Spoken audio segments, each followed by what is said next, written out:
क्या आपकी गाड़ी डीजल से चलती है और उसके 10 साल पूरे होने वाले हैं, या फिर पेट्रोल से चलती है और उसके 15 साल पूरे होने वाले हैं? तो जरा रुकिए, आपकी गाड़ी अब गैर कानूनी होने वाली है। आपकी गाड़ी को गैर कानूनी बनाने का फैसला आखिर लिया क्यों गया? क्या सच में इससे हवा साफ हुई, या फिर सिर्फ आम आदमी की जेब ढीली हुई? और विदेशों में क्या गाड़ियों को यूं ही देखकर बैन कर दिया जाता है? आज हम कई सारे ऐसे ही क्वेश्चंस का जवाब इस वीडियो में तलाशेंगे, जिनको जानना आपके लिए बेहद जरूरी है। जैसे कि गाड़ियों पर यह बैन किसका फैसला था और किस आधार पर लिया गया? क्या इससे हवा में कोई फर्क पड़ा? आम आदमी को क्या क्या मुश्किलें झेलनी पड़ी और दुनिया के दूसरे देश इस मसले को कैसे सुलझाते हैं? साथ ही क्या कभी इस फैसले पर दोबारा विचार हुआ, या फिर सिर्फ आदेश थोप दिया गया? अगर आपके पास एक पुरानी गाड़ी है तो ये वीडियो आपके लिए बेहद जरूरी है, क्योंकि बात सिर्फ गाड़ी की नहीं है, बात है नियम, न्याय और आम जिंदगी की। मैं हूं राहुल वाजपेयी और आप देख रहे हैं counting clouds with RB channel. चलिए शुरू करते हैं। ये किसका निर्णय था और ये किस आधार पर लिया गया? 2014 में दिल्ली एनसीआर की एयर क्वालिटी बहुत ही ज्यादा खतरनाक स्तर तक पहुंच गई। WHO और नेशनल एजेंसियों की रिपोर्ट्स ने चेतावनी दी, अगर तुरंत कदम नहीं उठाए गए तो लोगों की हेल्थ पर गंभीर असर पड़ेगा। इसी बीच एनजीटी ने गाड़ियों से होने वाले प्रदूषण पर सवाल उठाया। 7 अप्रैल 2015 को एनजीटी ने कहा कि 10 साल से पुरानी डीजल और 15 साल से पुरानी पेट्रोल गाड़ियां अब दिल्ली की सड़कों पर नहीं चलेंगी। इसके पीछे कारण था पुराने वाहनों से निकलने वाला जहरीला धुआं, जिसको खतरनाक पॉल्यूशन का सोर्स बताया गया। 2016 में सुप्रीम कोर्ट ने भी इस आदेश को सही ठहराया। 2020 तक स्थिति ये हो गई कि आरटीओ ने इन गाड़ियों के रजिस्ट्रेशन रद्द करना शुरू कर दिया। हालांकि ये फैसला पर्यावरण सुरक्षा के लिहाज से लिया गया, लेकिन इसके साथ ही कई सवाल भी उठे, जैसे कि क्या इस तरह गाड़ियों को सीधा एज के बेस पर बैन करना सही है? क्या इसके लिए पर्याप्त व्यवस्थाएं की गई हैं? और क्या इस डिसीजन से पहले सभी पक्षों की राय ली गई थी? क्या इस फैसले से वाकई कुछ फायदा हुआ?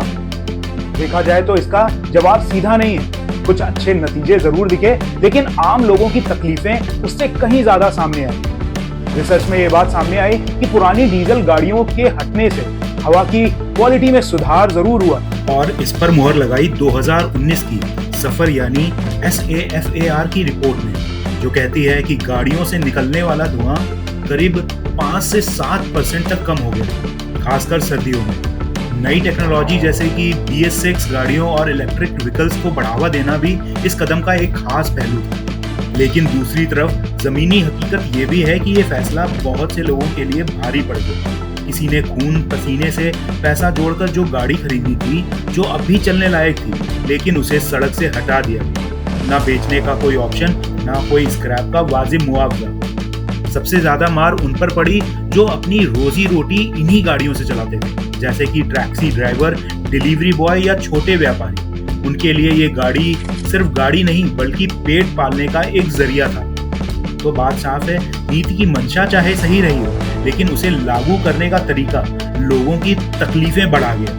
विदेशों में क्या ऐसे ही नियम है? दुनिया के कई देश प्रदूषण को लेकर सख्त हैं, लेकिन तरीका बेहद समझदारी वाला है। जैसे कि यूरोप में गाड़ियां सीधा बैन नहीं होती, वहां लो एनिमेशन जोन बने हुए, यानी उन इलाकों में सिर्फ साफ और कम प्रदूषण फैलाने वाली गाड़ियां ही चल सकती हैं। पुरानी गाड़ी चलाओ, लेकिन भारी टैक्स दो, यानी सजा नहीं, सोच बदलने की कोशिश। लंदन में अगर आपकी गाड़ी पुरानी है और प्रदूषण पैदा कर रही है, तो हर दिन का जुर्माना भरना पड़ता है। ऐसे में लोग खुद ही क्लीन गाड़ियों की तरफ मुड़ जाते हैं। जापान की बात करें तो वहां सरकार सीधे बैन नहीं लगाती। वहां गाड़ी की जांच इतनी सख्त है कि 10 साल बाद अगर गाड़ी प्रदूषण पैदा कर रही है, तो लोग खुद ही गाड़ी को स्क्रैप में दे देते हैं। सरकार कहती कुछ नहीं, लेकिन सिस्टम ऐसा बना दिया है कि लोग खुद ही रास्ता बदल लेते हैं। अमेरिका के कुछ राज्यों में गाड़ियां तब तक चल सकती हैं जब तक वो फिट हैं, लेकिन जैसे ही ज्यादा धुआं छोड़ने लगती हैं, उनका रजिस्ट्रेशन रिन्यू नहीं होता। हमारे देश में तो सीधा कह दिया गया, 10 साल बाद डीजल और 15 साल बाद पेट्रोल गाड़ियां हटा दो, चाहे वो गाड़ियां एकदम फिट हों, चाहे उससे किसी का भी घर चलता हो। यानी गाड़ी की हालत नहीं देखी, बस उम्र देखकर बाहर कर दिया गया। क्या ऐसा फैसला आपको थोड़ा ज्यादा सख्त नहीं लगता? क्या हमें भी ऐसा कोई सिस्टम तैयार करना चाहिए जो सिर्फ उम्र नहीं, गाड़ी की असल हालत को देखे? इस फैसले से दिल्ली एनसीआर के लाखों लोग परेशान और पशोपेश में रहते हैं। वजह साफ है, एक मिडिल क्लास इंसान के लिए गाड़ी सिर्फ सफर का जरिया नहीं, उसकी मेहनत और सपनों की पहचान होती है। अब जरा सोचिए, किसी ने सालों बचत करके एक गाड़ी खरीदी जिसकी ईएमआई उसने 5 साल तक दी। गाड़ी को वो महीने में एक आध बार ही निकालता था, किसी फंक्शन वगैरह में या किसी काम से। पलक झपकते ही 10 साल पूरे हो गए और ये क्या, अच्छी कंडीशन में होने के बावजूद उसकी गाड़ी अब सड़क पर नहीं चल सकती। यही नहीं, गाड़ी घर के नीचे खड़ी थी, एक क्रेन आई और उसने बिना उसकी रजामंदी लिए गाड़ी को स्क्रैप करने के लिए भेज दिया, यानी अपने साथ ले गए। क्रेन वाला भैया बोला, आपकी गाड़ी अब गैर कानूनी हो गई, ये सड़क पर नहीं चल सकती। बस यही वजह है कि लोग पर्यावरण के पक्ष में होते हुए भी इस निर्णय को पचा नहीं पा रहे हैं। इसकी रोजी रोटी गाड़ी से जुड़ी थी, जैसे कि टैक्सी ड्राइवर, डिलीवरी बॉय या गली मोहल्ले में फेरी लगाने वाले। उनके लिए तो ये सीधा रोजगार छिन जाने जैसा है। लोगों का कहना है, जब हमारी गाड़ी फिटनेस टेस्ट पास कर रही है तो सिर्फ उम्र की वजह से उसे क्यों हटाया जा रहा है? ना कोई स्कीम दी गई, ना गाड़ी को अपग्रेड करने के लिए कोई समय सीमा दी गई और ना ही इसे इलेक्ट्रिकल गाड़ी में बदलने का कोई आसान रास्ता दिया। और सबसे बड़ी बात, सिर्फ गाड़ियों को ही टारगेट किया है। पराली जलाने से, फैक्ट्रियों के धुएं से, कंस्ट्रक्शन से भी प्रदूषण होता है, लेकिन उसको रोकने के लिए तो प्रदूषण के गंभीर स्तर तक पहुंचने का इंतजार किया जाता है। लोगों का कहना है, फैसला चाहे नेक इरादे से लिया गया हो, लेकिन बिना ठीक से सोचे समझे लिया गया लगता है और उसका बोझ सीधे आम आदमी पर पड़ रहा है।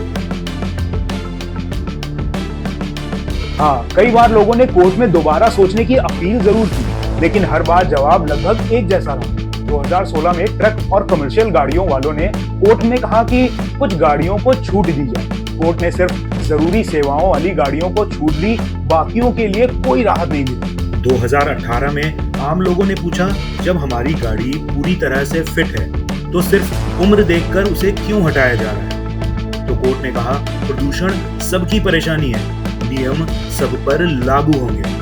वहीं 2021 में कोविड लॉकडाउन की वजह से गाड़ियां चली ही नहीं, तो समय उम्र में क्यों गिना जाए? इस पर कोर्ट ने थोड़ी सहानुभूति तो दिखाई, लेकिन फैसला नहीं बदला। हाँ, एक अच्छी बात यह हुई कि दिल्ली सरकार ने कोर्ट से पूछा कि क्या पुरानी गाड़ियों को इलेक्ट्रिक में बदल सकते हैं, तो कोर्ट ने कहा इसकी इजाजत दी जा सकती है, लेकिन वो भी आसान नहीं है क्योंकि खर्चा बहुत ज्यादा है और प्रोसेस लंबा है। तो ये था दिल्ली में 10 साल पुरानी डीजल और 15 साल पुरानी पेट्रोल गाड़ियों पर बैन का पूरा सच। एक तरफ ये फैसला पर्यावरण को बचाने की दिशा में एक बड़ा कदम माना गया, तो दूसरी तरफ लाखों लोगों की रोजमर्रा की जिंदगी इससे बुरी तरह से प्रभावित हुई। क्या ये फैसला वक्त की जरूरत था या बिना विकल्प के थोपा गया आदेश? अगर ये वीडियो आपको अच्छा लगा हो तो उन लोगों से इसे जरूर शेयर करिएगा जिनकी गाड़ियां इस फैसले से प्रभावित हो रही हैं। और देखते रहिए counting clouds with RV channel, क्योंकि यहीं पर मिलती है सच्चाई, वो भी बिना किसी लाग लपेट। जय हिंद।